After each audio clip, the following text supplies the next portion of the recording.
Hello दोस्तों, नमस्कार। स्वागत है आपका हमारे YouTube चैनल में। मित्रों, मैं हूं नितिन और मैं आपको पढ़ा रहा हूं अभी रघुवंश महाकाव्य का प्रथम सर्ग। तो मित्रों, हमने आपको पिछले वीडियो में रघुवंश महाकाव्य का जो प्रथम सर्ग है उसका मैंने सार बतला दिया था और उसके बाद मैंने 4 श्लोकों की जो व्याख्या है वो भी पढ़ाई थी। शब्दार्थ, अनुवाद और व्याख्या को अच्छे से मैंने पढ़ाया था। तो आप इससे पिछली वीडियो में आप उसको देख सकते हैं, इसकी प्लेलिस्ट अलग है। और मैंने छंदों की भी वीडियो जो बनाई है तो वो भी आपको डिस्क्रिप्शन बॉक्स में आपको हमने लिंक दे दिया है। और उसके अलावा भी व्याकरण पर जो वीडियो हैं उनका भी लिंक आपको दे दिया है। तो आप डिस्क्रिप्शन को खोल करके और उसमें से क्लिक करके आप वहाँ और वीडियो हमारी देख सकते हैं। और जो मित्र हमारे नए हैं, अभी हमारे चैनल पे पहली वीडियो ये देख रहे हैं, तो कृपया वो सब्सक्राइब कर लें, जिससे कि आपको भविष्य में जो भी संस्कृत के एग्ज़ाम से संबंधित वीडियो हैं वो मिलती रहें। मेरी कोशिश यही रहती है कि जो भी प्रतियोगी परीक्षाओं में रहता है और ऐसा पाठ्यक्रम जो कि नेट, जेआरएफ, एमए, बीए इनसे संबंधित है और जो बहुत ही अधिक अन्य प्रतियोगी परीक्षाएं जैसे कि पीजीटी, टीजीटी वगैरह जो होती हैं उनसे ही रिलेटेड हमारे पास आपको कंटेंट मिलेगा।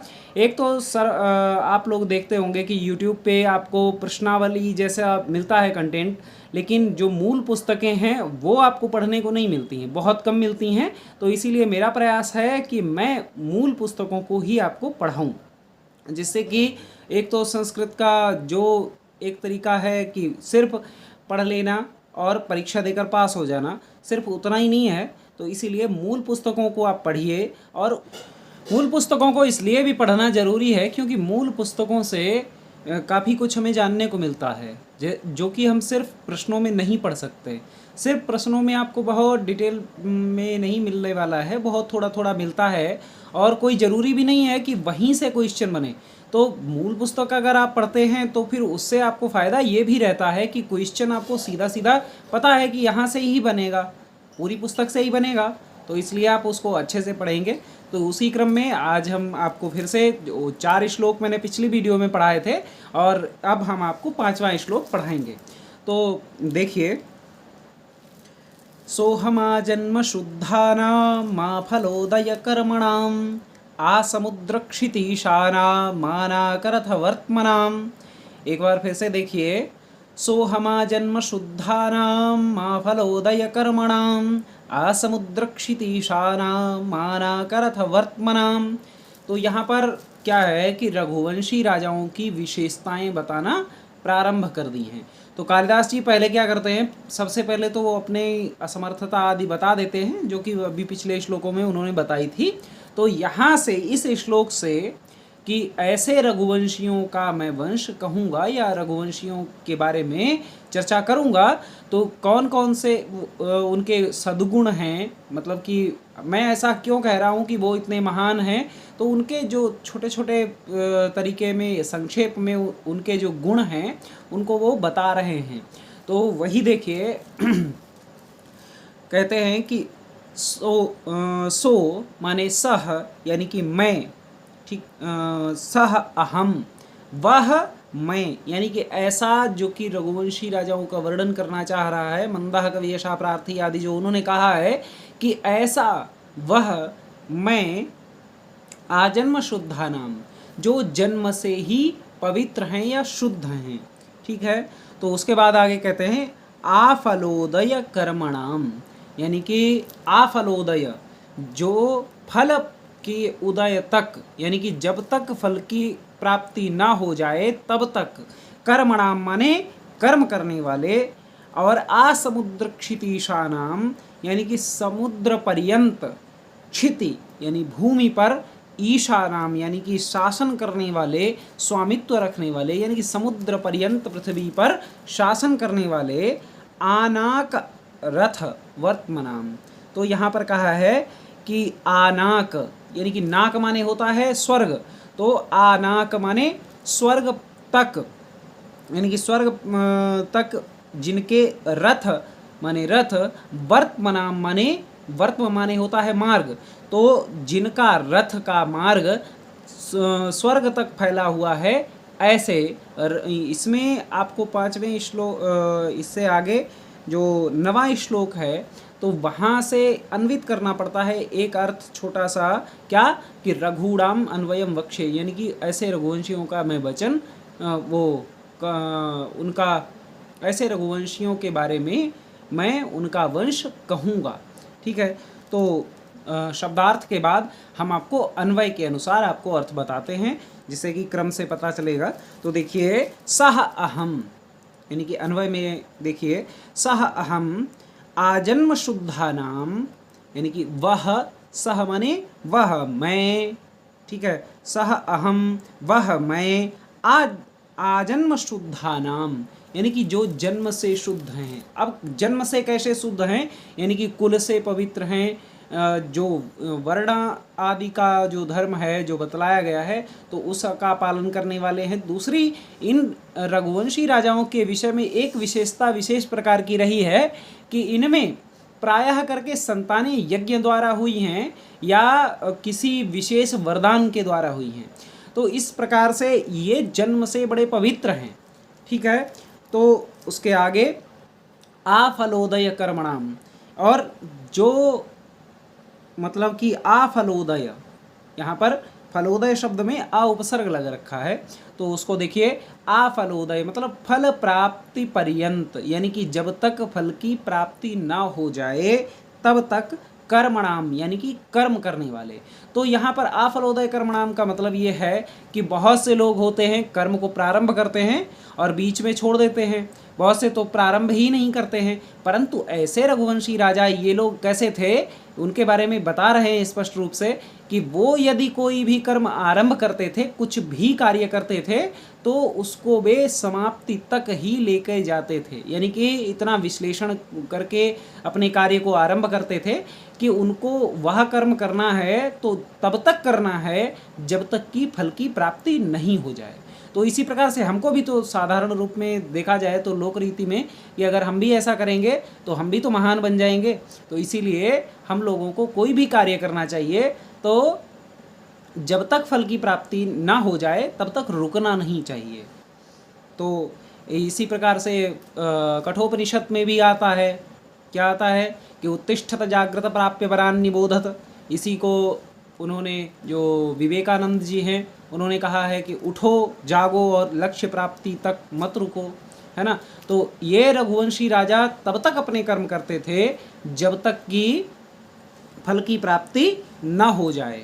और आगे बताया है आसमुद्र क्षितिशानाम, तो यहाँ पर आसमुद्र यानी कि समुद्र पर्यंत, क्षिति ईशानाम माने क्षिति जो है, पृथ्वी जो है, उस पर ईशानाम माने शासन करने वाले। तो यहाँ पर समुद्र पर्यंत पृथ्वी पर शासन करने वाले, ऐसा क्यों कहा गया है? ऐसा इसलिए बताया गया है, उन्होंने ये गुण इसलिए बताया है क्योंकि यहाँ पर चक्रवर्तित्व का लक्षण बताया है। यानी कि वो रघुवंशी राजा इतने प्रतापी थे, इतने बड़े महान पराक्रमी थे कि उनके समान इस पृथ्वी पर कोई भी शासक नहीं था। तो इसीलिए आसमुद्र क्षितिशा नाम कहा गया है। यानी कि जो उनका शासन है वो कहाँ तक है? समुद्र पर्यंत, यानी कि जहाँ तक समुद्र मिल जाता है, समुद्र की प्राप्ति हो जाती है, वहाँ तक जो भूमि है उस सब भूमि पर उनका ही शासन है। तो ऐसे यानी कि बहुत महान चक्रवर्ती पराक्रमी इस प्रकार के। तो उसके बाद आगे बताया है आनाक रथवर्त्मनाम। यहाँ पर देखिए ये क्या बताया है कि आनाक यानी कि स्वर्ग तक, रथवर्त्मनाम यानी कि जिसका मार्ग, जिसके रथ का मार्ग स्वर्ग तक फैला हो, निर्बाध रूप से वो वहाँ तक जा सके।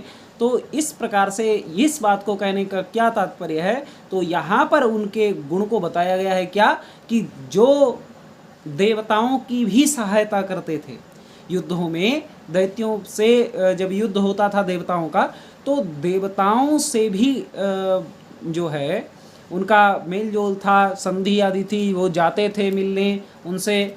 तो उनसे अर्थात यानी कि जो जिसका रथ का मार्ग स्वर्ग तक होगा वही तो स्वर्ग के साथ कोई संबंध रखेगा। तो यहाँ पर कई बार पुराणों में भी वर्णन मिलता है कि जो राजा थे, रघुवंशी राजा थे, वो इंद्र की भी सहायता किया करते थे। तो इस प्रकार अब जैसे कि दिलीप का ही वर्णन मैंने आपको सार में बताया है कि दिलीप जब स्वर्ग से आ रहे थे तो उन्होंने मार्ग में बैठी हुई कामधेनु को नहीं देखा था। तो यहाँ पर ये बात इसीलिए बताई है कि वो इतने पराक्रमी थे, इतने अच्छे थे कि उनको देवता भी अपने यहाँ बुलाते थे और उनसे सहायता लेते थे। तो इसीलिए आनाक रथ वर्तमानाम, यानी कि जिनके रथ का मार्ग स्वर्ग तक है, तो ऐसे रघुणाम अन्वयम वक्षे, यानी कि ऐसे रघुणाम माने जो रघुवंशी हैं उनके अन्वयम माने कुल परंपरा को, वक्षे माने कहूँगा। यानी कि कालिदास कहते हैं कि जो जन्म से ही पवित्र हैं और फल जब तक प्राप्त ना हो जाए तब तक कर्म करते हैं, बीच में कर्मों को नहीं छोड़ते हैं ऐसे, और जो पृथ्वी पर बड़े महान पराक्रमी हैं और इसी के कारण वे समुद्र पर्यंत पृथ्वी के शासक हैं, तो ऐसे, और जो युद्ध में सहायता करने के लिए स्वर्ग तक जाने वाले हैं, स्वर्ग तक जिनके रथ का मार्ग फैला हुआ है, तो ऐसे रघुणाम अन्वयम वक्षे माने रघुवंशियों के अन्वयम माने कुल परंपरा को, वक्षे माने कहूँगा या वर्णन करूँगा। ठीक है, तो फिर हम अब अगला श्लोक देखते हैं। तो आप यहाँ से ये ध्यान रखिएगा कि ये जो 5वां श्लोक है, इस 5वें श्लोक से लेकर 9वें श्लोक तक यहाँ पर रघुवंशी राजाओं की विशेषताएं विशेष रूप से बताई गई हैं। इसीलिए रघुणाम अन्वयम वक्षे 9वें श्लोक में आता है। तो देखिए अगला श्लोक, यथा विधिहुताग्नीनां यथा कामार्चितार्थिनां यथा अपराधदंडानां यथा काल प्रबोधिनां। एक बार फिर से देखिए, यथा विधिहुताग्नीनां यथा कामार्चितार्थिनां यथा अपराधदंडानां यथा काल प्रबोधिनां।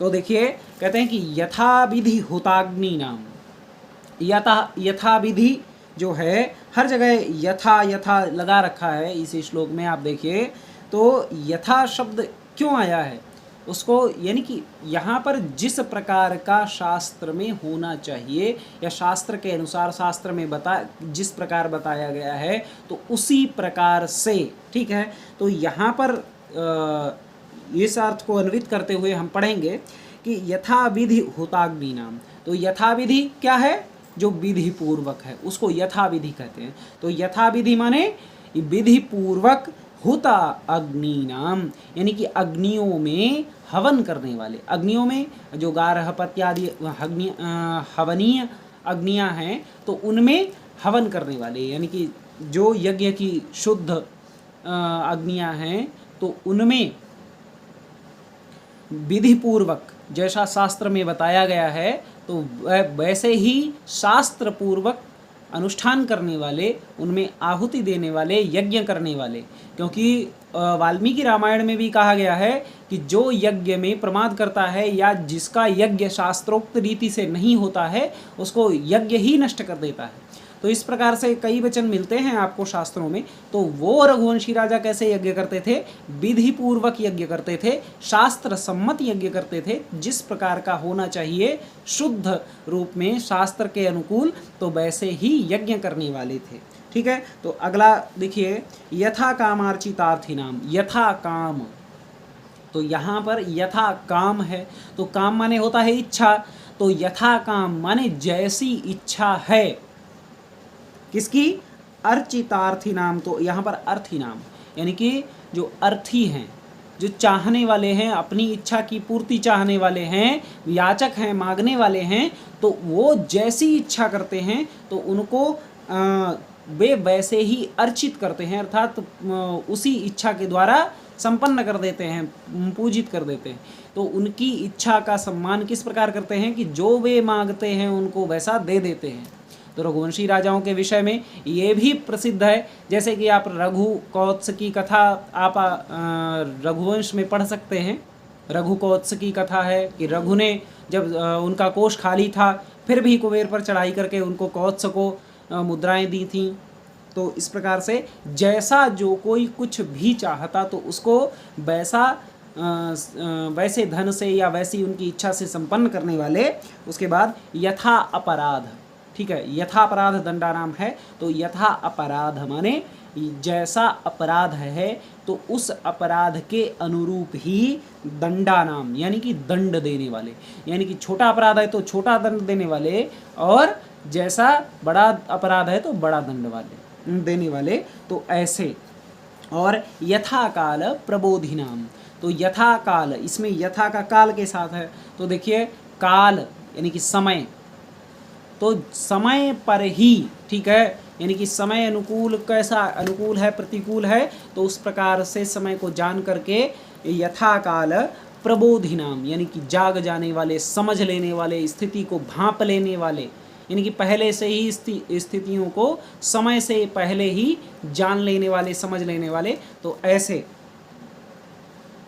तो देखिए इसको अन्वय के अनुसार हम देखेंगे, तो इसमें भी हम वही करेंगे कि क्या सह हम अन्वित कर लेंगे पूर्व श्लोक से, और 9वें श्लोक से रघुड़ामन्वयम् अक्षे लास्ट में इसके लगा देंगे। तो वही कालिदास कहते हैं कि ऐसे, जो कि अभी मैंने पिछले श्लोक में गुण बताए हैं, तो उसके आगे बताते हैं कि यथा विधि हुताग्नि नाम, तो विधि पूर्वक शास्त्र के अनुकूल जो विधि बताई गई है, तो उस विधि पूर्वक ही यज्ञों को करने वाले या अग्नियों में आहुति देने वाले। यथा कामार्चितार्थिनाम माने जैसी जिसकी इच्छा है वैसे ही याचकों की इच्छा पूर्ति करने वाले, अर्थात उनको दान देने वाले।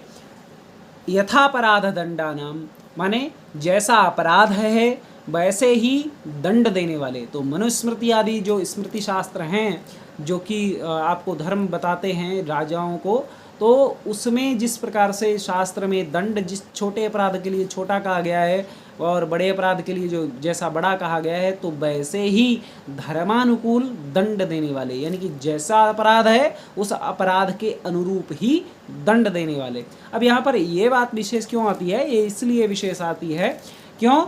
क्योंकि अगर राजा प्रजा को अधिक दंड देता है तो उसको आततायी कहा जाता है, और यदि कम दंड देता है तो उसकी प्रजा जो है वो अवहेलना करती है, उसका सम्मान नहीं करती है। तो इसीलिए वे ऐसे अच्छे राजा थे, पढ़े लिखे राजा थे कि वो अपराध के अनुकूल ही दंड दिया करते थे।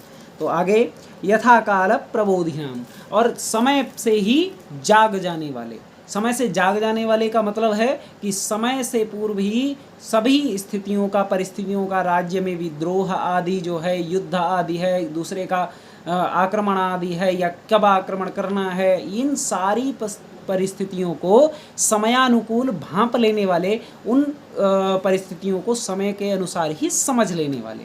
तो ऐसे रघुड़ाम अन्वयम् वक्षे, यानी कि रघुवंशियों के वंश का या परंपरा का कथन मैं कहूँगा या बताऊँगा। ठीक है, तो अगला श्लोक अब हम देखते हैं। त्यागाय संभृतार्थानां, 7वां श्लोक है। त्यागाय संभृतार्थानां सत्याय मितभाषिणां यशसे विजिगीषूणां प्रजायै गृहमेधिनां। तो एक बार फिर से देखिए, त्यागाय संभृतार्थानां सत्याय मितभाषिणां यशसे विजिगीषूणां प्रजायै गृहमेधिनां। तो देखिए कहते हैं कि त्यागाय माने त्याग के लिए, संभृतार्थानां तो संभृत अर्थानां, संभृतार्थानां यानी कि जो अर्थ हैं उनको भरने वाले, इकट्ठा करने वाले, यानी कि जो त्याग है, त्याग क्या, यहाँ पर त्याग का तात्पर्य है दान। तो जो प्रजा है उसके कल्याण में लगाने के लिए, यानी कि दान करने के लिए ही अर्थों को भरने वाले। ठीक है, तो याचकों आदि को दान देने के लिए जो भी धन उनके पास होता था वो अपने भोग विलास के लिए नहीं, त्याग के लिए, दान आदि के लिए रखते थे। ठीक है, तो आगे देखिए, सत्याय मितभाषिणाम, और सत्य के लिए वो क्या करते थे? मितभाषी रहते थे उनका। तो मितभाषी अर्थात थोड़ा बोलने वाले, यानी कि जो थोड़ा बोलेगा वो निश्चित रूप से सत्य बोल सकता है, और जो बहुत अधिक बोलने वाला है उसको सत्य बोलने में बड़ी कठिनाई होती है, इसलिए वो ठीक ठीक बोल नहीं पाएगा। तो सत्याय मितभाषिणाम, जो रघुवंशी राजा थे वो सत्य के लिए क्या करते थे, मितभाषी रहते थे, थोड़ा सा बोलने वाले रहते थे, जितना ज़रूरत होती थी उतना ही बोलते थे। यशसे विजिगीषुणाम, और यशसे माने यश प्राप्ति के लिए ही, सिर्फ मात्र यश के लिए ही, विजिगीषुणाम यानी कि विजय की इच्छा करने वाले। विजय किस लिए चाहते थे, कि उनका यश कीर्ति संसार में बनी रहे, और अपने कुल गोत्र आदि की वृद्धि जो है वो दर्शाने के लिए, यश, उसी के यश के लिए वे लोग क्या करते थे कि विजय की इच्छा करते थे। अन्यथा किसी को परेशान करने के लिए या अन्य किसी प्रकार से लूटने लाटने के लिए वो विजय नहीं करते थे। तो आगे कहते हैं कि प्रजायै गृह मेधिनाम, प्रजायै अर्थात जो प्रजा है, यानी कि यहाँ पर प्रजा का अर्थ जो जन सामान्य प्रजा नहीं है, यहाँ पर संतान है, ठीक है। तो प्रजायै यानी कि संतान के लिए ही, गृह मेधिनाम जो गृहस्थ धर्म है तो उसको अपनाने वाले, केवल संतान मात्र प्राप्ति के लिए ही गृहस्थ धर्म को अपनाने वाले, ऐसे रघुवंशियों का मैं वचन कहूँगा, जो कुल वंश है वो कहूँगा। तो इसको अन्वय के अनुसार हम देखेंगे शब्दार्थ के बाद। तो कहते हैं कि सह अहम, वो जो कि पिछले और गुण बताए हुए हैं, तो उन गुणों के अनुकूल ही आगे कहते हैं कि वह मैं कालिदास त्यागाय संभृतार्थानाम, ऐसे रघुवंशी राजाओं का जो कि त्याग के लिए यानी कि दान देने के लिए ही, त्याग करने के लिए ही जो अपने धनों को भरते हैं, समृत इकट्ठा करते हैं, ठीक है। तो जो अपने धनों को क्यों इकट्ठा करते हैं, त्यागाय अर्थात प्रजा के कल्याण के लिए, दान के लिए ही इकट्ठा करते हैं, उनका। आगे कहते हैं सत्याय मितभाषिणाम, और जो सत्य बोलने के लिए मितभाषी रहने वाले राजा लोग हैं उनका। तो आगे कहते हैं यशसे विजिगीषुणाम, जो यश के लिए ही विजय की इच्छा करते हैं, प्रजाओं को परेशान नहीं करते हैं, सिर्फ अपने यश प्राप्ति के लिए, अपनी कीर्ति के लिए ही विजय की इच्छा करने वाले हैं। और आगे प्रजायै गृह मेधिनाम, और संतान मात्र प्राप्ति करने के लिए ही गृहस्थ धर्म को अपनाने वाले, ऐसे रघूणाम अन्वयम वक्ष्ये, माने रघुवंशी राजाओं का मैं अन्वयम माने कुल या वंश को, वक्ष्ये माने कहूँगा, ठीक है। तो कालिदास ने कहा है कि जो त्याग के लिए धन इकट्ठा करते हैं, प्रजा के कल्याण के लिए धन इकट्ठा करते हैं, और उसके बाद आगे दूसरा गुण बताया कि सत्याय मितभाषिणाम, जो रघुवंशी राजा सत्य के लिए मितभाषी रहने वाले हैं, कम बोलने वाले हैं, ऐसे। और यशसे विजिगीषुणाम, जो यश के लिए ही विजय प्राप्ति की इच्छा करते हैं, विजय प्राप्त करते हैं। तो उसके अलावा एक और गुण बताते हैं क्या, कि प्रजायै गृह मेधिनाम, जो प्रजाओं जो अपनी संतान प्राप्ति करने के लिए ही मात्र गृहस्थ आश्रम का उपभोग करते हैं, भोग आदि के लिए वो नहीं करते हैं। तो ऐसे रघुवंशी राजाओं का मैं वंश परंपरा का कथन करूँगा, यानी कि रघुवंश वर्णन करूँगा, ठीक है। तो आप अगला श्लोक देखिए, 8वां श्लोक है, शैशवेभ्यस्त विद्यानां यौवने विषयैषिणां वार्धके मुनिवृत्तीनां योगेनान्ते तनुत्यजाम। तो एक बार फिर से देखिए, शैशवेभ्यस्त विद्यानां यौवने विषयैषिणां वार्धके मुनिवृत्तीनां योगेनान्ते तनुत्यजाम। तो इसका अब शब्दार्थ देखेंगे।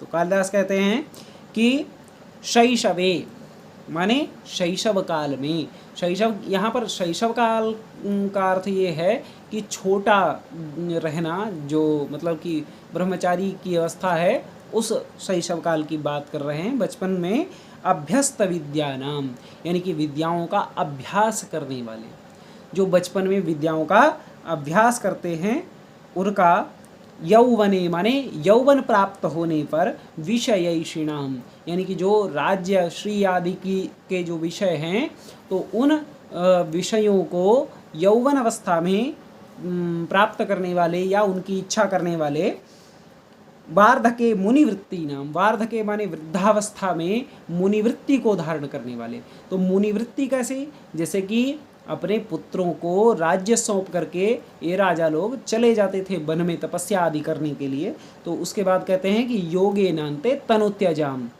अर्थात योग के द्वारा ही अंत काल में तनुत्यजाम माने शरीर को छोड़ने वाले। अब यहाँ पर योगे नान्ते तनुत्यजाम जो कहा है, यानी कि भगवान के प्रति समर्पित होकर ही ये अपने शरीरों को छोड़ने वाले हैं। तो ऐसे रघुवंशी राजाओं का, तो आगे देखिए अन्वय के अनुसार देखेंगे कि कालिदास कहते हैं कि शैशवेभ्यस्त विद्यानाम, शैशवेभ्यस्त विद्यानाम माने शैशव काल में, शैशव काल में मतलब बचपन में, अभ्यस्त विद्यानाम माने जो विद्याओं का अभ्यास करते हैं उनका, यौवने विषयैषिणाम और युवावस्था में जो विषयों की इच्छा करने वाले थे, यानी कि गृहस्थ धर्म और साथ में राज्यश्री को संभालने वाले, ऐसे विषयों की इच्छा करने वाले, वार्धके मुनिवृत्ति नाम और वृद्धावस्था में मुनिवृत्ति को धारण करने वाले, अन्ते योगेन तनुत्यजाम। तो अंतकाल में यानी कि मृत्यु की अवस्था उनकी किस प्रकार होती थी, तो योगेन यानी कि योग के द्वारा ही वे शरीर छोड़ते थे, वो सामान्य लोगों के जैसे नहीं मरते थे। तो यहाँ पर ये विशेष रूप से वर्णाश्रम धर्म बताया गया है इस श्लोक में। तो क्या, जैसे कि ब्रह्मचारी जो होता है तो उसको विद्याओं का अभ्यास करना चाहिए अच्छे से, तो यही वो करते थे, यानी कि जब तक उनका शैशवावस्था जो ब्रह्मचारी की अवस्था रहती थी तो उसमें खूब विद्याओं का अभ्यास करते थे, विद्याओं में प्रमाद नहीं करते थे। तैत्तरीयोपनिषद में भी कहा गया है कि स्वाध्यायान मा प्रमदितव्यम, तो इस प्रकार से यानी कि स्वाध्याय में प्रमाद नहीं करना चाहिए, अपने पढ़ने लिखने में कोई प्रमाद नहीं करना चाहिए। उसके आगे बताते हैं स्वाध्यायान मा प्रमदितव्यम, तो वैसे ही यहाँ पर शैशवेभ्यस्त विद्यानाम, ये लोग भी ब्रह्मचर्य में विद्याओं का अभ्यास करते थे। दूसरा आश्रम आता है आपका गृहस्थ आश्रम।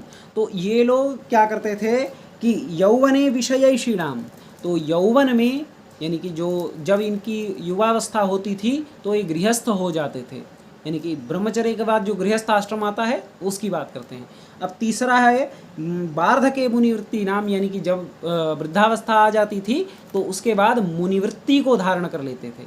ठीक है, यानी कि अपना राज्य अपने पुत्रों को सौंप करके, जिस प्रकार से वानप्रस्थ में बताया गया है कि जो गृहस्थ है वो अपनी पत्नी के सहित क्या करे कि वन को चला जाए और तीर्थों का भ्रमण करे। तो इस प्रकार से जो बताया गया है, तो वैसे ही मुनिवृत्ति को धारण करके तीर्थ आदि का भ्रमण करने वाले, तो वैसे ही यहाँ पर लिखा है वार्धके मुनिवृत्ति नाम, तो वृद्धावस्था में मुनिवृत्ति को धारण करने वाले, अपने राज्य को छोड़ करके, राज्य की इच्छा को छोड़ करके वो मुनिवृत्ति को धारण करने वाले, और अन्ते योगेन तनुत्यजाम, तो यहाँ पर संन्यास आश्रम के बारे में बताया गया है कि जो उनका मरना है वो साधारण नहीं होता था, कि वो योग जिस प्रकार से सन्यासी जो है अपने शरीर का मोह आदि सब कुछ त्याग करके योग के द्वारा अपने शरीर को छोड़ता है, तो वैसे ही अपने शरीर को छोड़ने वाले।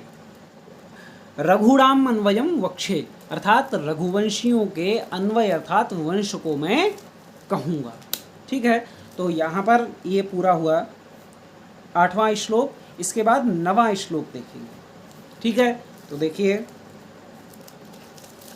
9वें श्लोक में बताते हैं कि रघुणामन्वयं वक्षे तनुवाग विभवोपि सन् तद्गुणैः कर्णमागत्य चापलाय प्रचोदितः। तो एक बार फिर से देखिए, रघुणामन्वयं वक्षे तनुवाग विभवोपि सन् तद्गुणैः कर्णमागत्य चापलाय प्रचोदितः। ठीक है, तो इसका हम शब्दार्थ देखेंगे। तो रघुणाम माने रघुवंशियों का, जो रघुवंशी राजा हैं उनका, अन्वयम माने कुल परंपरा। ठीक है, वक्षे माने कहूँगा या कहता हूँ, तनुवाग विभवोपि सन्, तनुवाग, तनु माने होता है थोड़ा। ठीक है, एक तो तनु का अर्थ होता है पतला और दूसरा होता है थोड़ा। तो तनुवाक विभवः विभव माने होता है ऐश्वर्य, ठीक है। वाक् माने वाणी या भाषा, और अपि माने भी, सन माने ऐसा होने पर भी, ठीक है। तो उसके बाद तद्गुणैहि माने उन गुणों के द्वारा, जो कि गुण कर्णम आगत्य माने मेरे कानों में पड़े हुए हैं, मैंने सुन रखे हैं, तो उनको सुन कर के ही, उन ऐसे गुणों को सुनकर, उन गुणों से, ठीक है, चापलाय प्रचोदितः, चापलाय माने चपलता के द्वारा, यानी कि जो चपलता है, चपलता किसको कहेंगे, जो मतलब कि पागलपन है, चंचलता, तो उसके द्वारा प्रचोदितः माने प्रेरित हुआ मैं, है ना। तो यहाँ पर कालिदास अन्वय के अनुसार इसको ठीक से अर्थ को देखिए, कहते हैं कि सह अहम, वह मैं, तनुवाग विभवः अपि सन, यानी कि वह मैं कालिदास, तनुवाग विभवः माने थोड़ी सी वाणी के ऐश्वर्य वाला, यानी कि मेरे पास बहुत थोड़ा सा ज्ञान है, उस थोड़े से ज्ञान से युक्त हुआ मैं, ऐसा होने पर भी, ठीक है, तद्गुणैहि कर्णमागत्य, उन गुणों को सुनकर, उन गुणों के द्वारा चापलाय प्रचोदितः माने जो यह जो चंचलता पूर्ण जो मैं कार्य करना चाह रहा हूँ, या मुझे प्रेरित किया गया है उन गुणों के द्वारा, मैंने सुना उन गुणों को और फिर उन गुणों ने मुझे प्रेरित किया है, तो उस किस लिए, इस प्रकार की रघुवंश की रचना करने की जो चंचलता मैं कर रहा हूँ, ये मेरे बस का तो नहीं है, लेकिन हाँ, ये मेरी चंचलता ही अवश्य है। तो अपने आप को देखो कितना छोटा वो बता रहे हैं। तो ऐसा होते हुए रघुराम अन्वयम वक्षे, मैं इन रघुवंशियों के वंश के विषय में कहूँगा या कहता हूँ, ठीक है। तो यहाँ पर ये बात आपको ध्यान रखनी है, ये 5 श्लोक हैं, ठीक है। श्लोक संख्या 5 से लेकर 9 श्लोक संख्या तक यहाँ पर एक कुलक है, ठीक है। तो आज हम इतना ही रखते हैं, अगले वीडियो में आपके लिए हम और अधिक लाएंगे। हमारा वीडियो पूरा देखने के लिए धन्यवाद, और मित्र जो हमारे नए जुड़े हैं तो कृपया वो सब्सक्राइब कर लें, क्योंकि इससे थोड़ा हमारा भी सहयोग होगा, ठीक है। धन्यवाद।